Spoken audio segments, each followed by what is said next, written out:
protesters during a 2011 uprising. A new showdown over the budget. Just 2 weeks to go before a possible, I should say, another government shutdown on October 1st. And the gulf between Republicans and Democrats appears to be as wide as ever. We will not accept anything that delays or defunds Obamacare.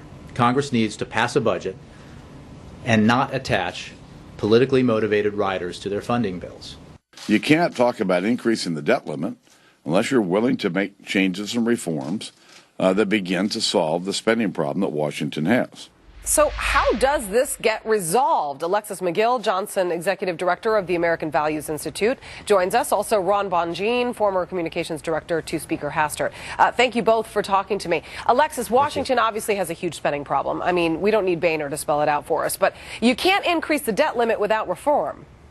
You know what? Actually, I would disagree with you. I think that Washington does not have a big spending problem. I think that the challenge is that we are having the same debates, the same conversation around debt limits, continuing resolutions, and shutdown when the leadership is not putting forward any new ideas. What they want to do is defund healthcare, defund education, defund jobs. And we need to be thinking about how to grow our economy and stop talking about how to take away the very things that are just helping our middle class and our senior citizens eke forward during this time. Ron, I mean, would you agree that Washington doesn't have a spending problem? I think I almost fell out of my seat when I heard that. We're trillions of dollars in debt. I'm pretty sure my We're worried ISP about is working. our debt ceiling. It's in there. Gee, I think we do have a spending problem, and that's why the Republicans have pushed Washington towards dealing with these fiscal issues, and that's why they're in a battle with the White House. You know, for the past several years, Republicans have drug the White House and the Democrats into these fiscal conversations. And you know what? Last year, we were able to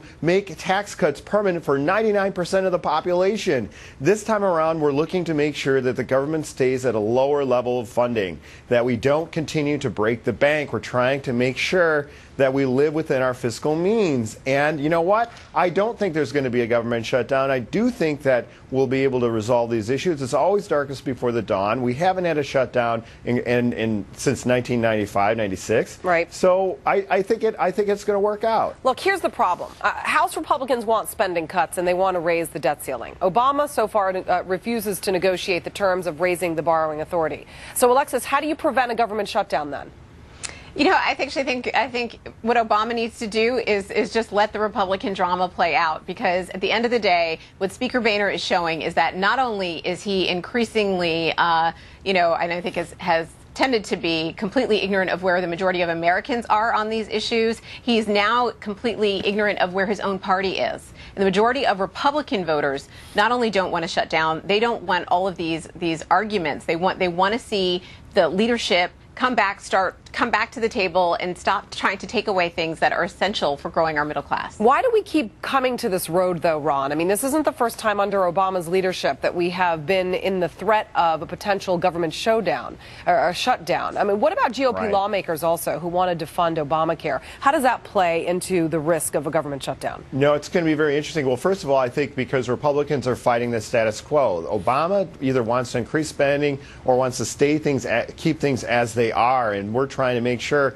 that things are different, that we cut the spending. In terms of Obamacare, yes, that has to be worked out, and there is an internal fight over that. And I do like the idea that has emerged regarding the delay of funding for Obamacare for 1 year, a delay of implementation of Obamacare for 1 year, because the Obama administration itself has delayed the implementation of health care on small businesses for a year, so why not do it for the rest of the population? Let's sort this out. It's getting pretty scary. Alexis, Senator Tom Coburn said Thursday that adding any spending over $967 billion would make a mockery, and that's a quote, of the Budget Control Act. And then in a letter to Boehner and Senate Majority Leader Harry Reid, the Oklahoma Republican said to defund Obamacare through the CR strategy is not achievable. Is it?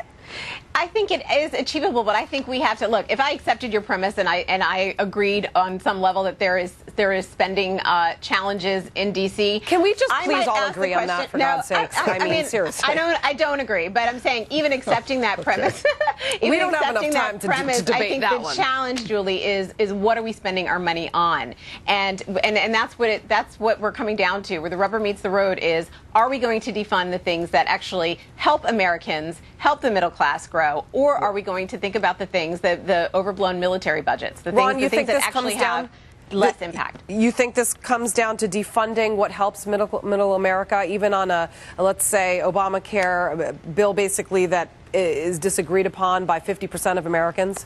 Yeah, what I was going to say is, well, look, in terms of, if the more people find out about this, the scarier it gets. Right now, companies are starting to shrink the benefit.